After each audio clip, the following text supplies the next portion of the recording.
కొలంబో వేదికగా శుక్రవారం జరిగిన మొదటి వన్డే మ్యాచ్లో ఫస్ట్ బ్యాటింగ్ చేసిన శ్రీలంక 230 పరుగులు చేసి 8 వికెట్లు కోల్పోయింది.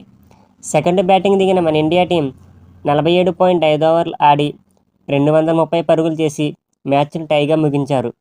టైగా మారిన భారత్ శ్రీలంక వన్డే మ్యాచ్లో సూపర్ ఓవర్ ఎందుకు నిర్వహించలేదనే ప్రశ్న చాలామందికి వచ్చే ఉంటుంది.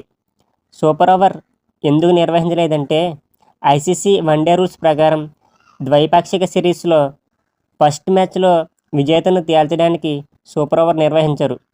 ఐసీసీ టోర్నమెంట్, ఆసియా కప్, ఒక్కొక్క సిరీస్ వన్డే ఫార్మేట్లో జరిగితే మాత్రమే సూపర్ ఓవర్ నిర్వహిస్తారట. ఆ కారణంతోనే సూపర్ ఓవర్ నిర్వహించలేదు. ఇలాంటి మరిన్ని వీడియోస్ కోసం మన ఛానల్ని ఇప్పుడే సబ్స్క్రైబ్ చేసుకోండి ఫ్రెండ్స్.